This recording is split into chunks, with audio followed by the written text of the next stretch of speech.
So reparenting is one of my favorite topics. It's actually what I specialize in. So reparenting, right? What exactly is it? So as the word says, reparenting is the act of parenting again. It's like reparenting, kind of like repeat. So who are you parenting in this process? You are parenting yourself. You're parenting really your present self, but who you're really parenting is the childhood self within you.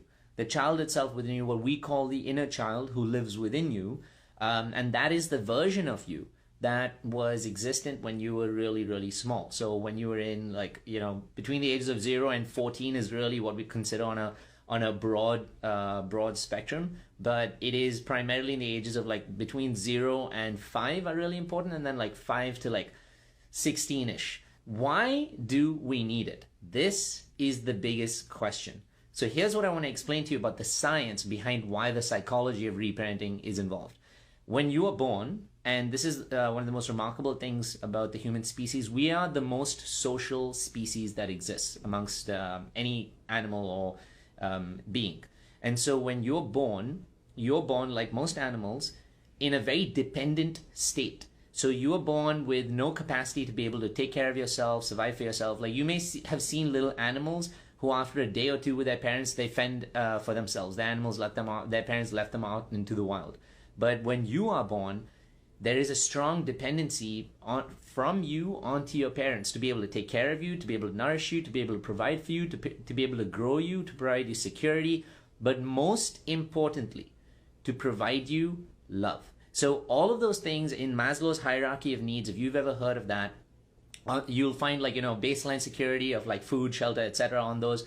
Below that, what actually provides to the emotional development of an individual is getting enough love, validation, security, and support from the parent. So if this child's emotional needs are not met as they're developing, the child will develop with a lack of. So it'll develop in some way, creating not an abnormality, so I don't want to say that, but a deviated version of development where something feels like it's been missing, so something has to be overcompensated for. So let's go back to when the child's born, right? Now, between the ages of 0 and 5 primarily, the child almost has no developed forebrain. So when babies are born, the most important things, what does a baby need when they're born? Do they need to understand how to do math? No. Do they need to understand how to do science? No. Do they need to understand how to understand the complexities of relationships and the dating game and how to communicate? No. So all of those parts that we're talking about that they don't need are in the forebrain that we as adults have. So children, when they're born, they don't actually have a developed forebrain. They have primarily the reptilian brain and the rear brain, which is the most essential parts of just surviving. So to be able to breathe, to be able to eat, to be able to poop. So a lot of involuntary functions primarily. So those are really what they have. But the front part of the brain, the prefrontal cortex, is what they're missing. That part of the brain is what's in charge, primarily in this case that we're going to talk about, all kinds of social cognition, social relationships, and being aware of what is in the present moment. So because the child doesn't have this social cognition and social relationships, what they see in their life or what they're exposed to with their parents and their family and their conditioning is what they think means something about them. This is called neuroception. I think I've explained it to you guys before, but neuroception is basically the principle about how when we were really small, especially, we perceived somebody else perceiving us, and that's how we made the judgments about who we are. So I'm going to repeat it again. Neuroception is the ability, the definition, the identity of ourselves we've created based on how we see someone else looking at us. So when this child now is with a parent, right? And this is why neuroception is so important. So if this child is with a parent or with any other caregivers, let's say the parent or the caregiver is taking care of this child, nurturing the child, loving them, whatever. So the child feels complete. They feel like the identity is strong. They feel like they're worthy, they're valuable, they're loved. Now, for whatever reason, everybody has their own, we all know we have our own coping mechanisms. We have our own issues, so to speak. We have our own feelings of disconnection, etc., emotionally vulnerable, not vulnerable, traumas, all of that within us. So for whatever reason in that moment, if something happens and a parent has to prioritize their needs or their own coping mechanisms, not even needs, above that of the child, So say, for example, just give you an example, if the parent puts down the child because they need to go have a drink, or they need to go meet some other people, or they need to have like some version of a coping mechanism, the child in that moment, all that they sense is, I was getting love and now I'm not getting love. And so suddenly now this withdrawn feeling of love makes me feel lonely. It makes me feel like my mom is not coming back to me. My mom is not here for me. Now, if the child, what's really important about creating new reception is how does the parent show up for the child when they come back? So if they come back to the child in a quick period of time and pick up the child again and hold them and rock them, then the child starts to feel some semblance of security. But for whatever reason, if the parent has put down the child, let's say because an elder sibling has fallen down, or another sibling in the house is crying or screaming, and the mom puts the child down, or the dad, the child starts to think now that the mom is prioritizing someone else over me. So it starts to create, this is where you first start to create your sense of self-worth, where you observe your surroundings and you observe the way other people treat you, and you make that mean something about you. I'm going to repeat that again. This is really powerful. This is why as human beings today, our relationships are so challenging, is because in that time, we observed how other people treated us, loved us, showed up for us, or did not. And we made that mean something about our identity, our self-worth. So if people showed up for us consistently in a way that we needed, this is what's important, in the way that we needed, we start to understand, okay, you know what? I am worthy of love. So you start to feel a little more secure. But why people will not show up is a whole series of reasons. My example, personally, I was the youngest of 5 kids, plus my parents adopted 2 of my cousins whose parents died in a car crash. So there were basically 7 kids, right? And I'm the youngest of 7. By the time my mom came to me, she was so emotionally fatigued that for her, she couldn't provide for me the way that she may have provided for my first, second, or even any of the middle children, because she was so emotionally tired, right? Naturally, imagine yourself, I could barely care for, like, I love children, and caring for one child 24/7, imagine that. So imagine caring for 7. But me as a kid, I'm not going to get that, right? I'm not going to understand it. I'm going to be like, well, I need love. I want love. Like, where is it? Why does it feel like it's so much less than normally anybody else would get it? So then I start to perceive for myself that maybe I'm not lovable enough. Maybe I'm not, connected enough. Maybe I'm not valuable enough that my mom would want to spend that time with me. Because remember, I don't have any part of the brain that can justify, yeah, you know what, my mom is tired. Of course, she's like taking care of so many kids. Like, how can she be able to take care of me now? Yeah, of course, my mom has like so many other things she's been, working with all my other siblings. Yeah, of course, my mom gets so angry with me because she has so many other people that like already dysregulate her, and then there's me. So of course she hits me or does anything else to me. I don't see that. All I see is that I'm fucked up, and that's why I'm being treated this way. Now, you don't have to, this is the important aspect of when you're a child, you don't have to be physically, verbally, and emotionally abused to the extent that you think reading in psychology books or whatever, to have to feel some issue of self-worth, to create a wound. Even the smallest things, like if your parent prioritized like work, and this is a really challenging conversation I have in my gauntlet sessions with my folks, is that even single parents, they do the best they can for their kids, the absolute best.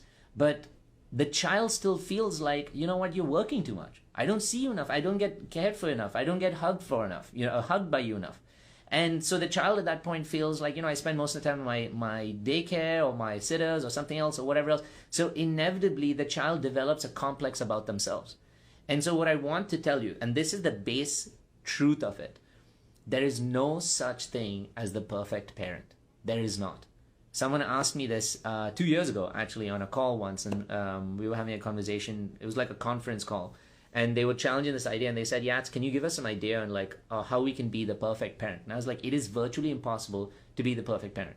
Because no matter what you do, the child will process it. Remember, neuroception is how you perceive someone else perceiving you. So it may not even be a factual identity of them saying to you, hey, listen, this is exactly you, and this is who you'll be. It's what you absorb yourself to be, what you absorb, and make yourself to be. So in some way or the other, if a parent is showing up for you in, let's say, even if a parent provides every single thing for you, you know what ends up happening with a lot of kids? They get rebellious.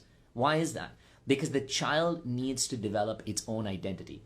This is the magic of like being in human care, being part of social beings, is there is a mix of dependency, but there has to be the independency of where we create our own identity. If that is missing, then the challenge is that we're constantly going to feel like we can be dependent and then recreate that dependency on our partnerships, or we'll rebel against it and say, I don't want like anybody else because my parents are too controlling, give me everything, I need to fend for it myself. So to all the parents out there, I see like, some single moms who are reading this and wondering, I want to give you a lot of love because first and foremost, being a parent is one of the hardest things on the planet. Why? Because for you, it's like an inverse neuroception. You see your child like, changing and doing different things, and then you judge yourself as being a parent all the time. And it's so difficult. But what I want to tell you is that you can only do your best. That is your responsibility as a parent, to do your best with what you know. And there's two ways to do it. One is to be able to focus on yourself, heal yourself, and love yourself so that you can subconsciously provide the best for your kid. If your only focus is to provide for your kid, here's what happens. You abandon yourself, which subconsciously you don't realize your child is observing you do, and then that gives them an identity of who they should be. So the best way for you to show up for your kid is to love, take care, and value yourself, and then to subconsciously bleed that onto your kids. And that's the best you can do. Everything that they learn through and grow through, apart from that, you have to support and understand for their best need. So anyway, that's coming back to the why, right? So in parts of this, remember, every single one of us grows up with some version of a wound. We grow up with some version of like feeling abandoned. So there's 3 core wounds and everything. If you think about every single real big pain in your life, you can track it back to these 3 feelings of these wounds. I swear to you. And this is the magic of the psychology of the developing like child and adult. The 3 big wounds are abandonment, invalidation, and rejection. Now you may think to yourself consciously, I don't have those wounds. I'm afraid of like, trying to connect with someone because I feel like they'll be too much or whatever. Take, for example, the avoidant. But the reason the avoidant is afraid to really connect is because way back in their childhood, they attempted to connect, but their parent was unavailable to them. Their parent, for whatever, shunned them. Their parent, for whatever, said that your love is not valuable enough for me to spend my time connecting with you. And so their coping mechanism in that moment was like, oh my God, I'm going to run away from love then, because love is dangerous. Connection is dangerous because it means rejection. But so the baseline behind them is that they fear rejection, or in their case, primarily, or invalidation of who I am. So they're obsessed with things that don't provide them an emotional response, like work, hobbies, maybe even pets, travel. And they're obsessed with those things so much so that they say and justify their inability to have space to connect with human beings because this is safer for them. So any real wound, even when you lose someone, the feeling of grief ties back so much to this aspect of abandonment. That's what makes it so painful and powerful, is that we feel like someone has left us behind, especially in relationships. And that leaving behind of someone feeling like, oh, they left me behind, makes you start to feel like, will someone else come up for me? I don't know. And that's what happens in relationships, especially when relationships end, right? We're thinking, oh my God, will I ever find love? I don't know. I don't think so. If we were so full of this like belief that we are lovable, and they're like, yeah, fuck it. Like, obviously I feel bad for this, but I know someone else is coming up. The pain becomes so much less. The grieving becomes so much easier. But because deep down inside, there's this belief that I don't know if I'll find someone who'll treat me well, who'll love me, who'll respect me. The belief behind that is I don't know if I deserve it myself. Based on like what I've seen my family or my conditioning do or my childhood do, I don't know if I truly deserve that. Then what happens is we live with this subconscious fear of being rejected, of being invalidated. So anything really, any major wound can always be tied back to those 3 things. And if you can like tie them back yourself, then it allows you to give you perspective of where to heal. So the most important thing that I do, one of the most important things in the gauntlet, is I help people tie back to like what they're feeling in the present moment, especially in their relationships or where their anxiety and pain is coming from.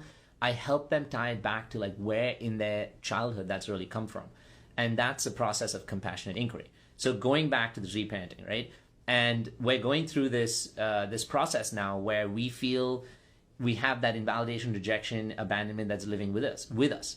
Now, when we, so remember, the child has this, and it's not a conscious wound. You're not wearing a post-it that says, I'm going to be abandoned. It's so deeply ingrained that your conscious voice says like, yeah, fuck it, I don't care about this. I'm going to date this bad boy. I'm going to do whatever. But your belief is what's driving the system that's doing that. So your belief is what's motivating you to make those choices where you may have had dysfunctional relationships, challenges, etc. So this child now growing into an adult, unless those beliefs are changed, unless there is some version of parenting, of like successful love, nourishment, and support that can change the identity of those wounds and this is just like I told you, these are simple wounds. There are so many of us who've been through trauma. Like I went through a lot of physical trauma, being like physically abused. I was beaten a lot, and then I was sent to boarding school where I was beat up even more there. So it's like you carry this story of you that says like, fuck, this is like all I deserve apparently, because this is all I'm seeing in my life. And so you take this story with you as you grow into an adult now. And unless you go through the aspect of telling yourself something different, just on the surface is what I'm saying, you will live this story continuously.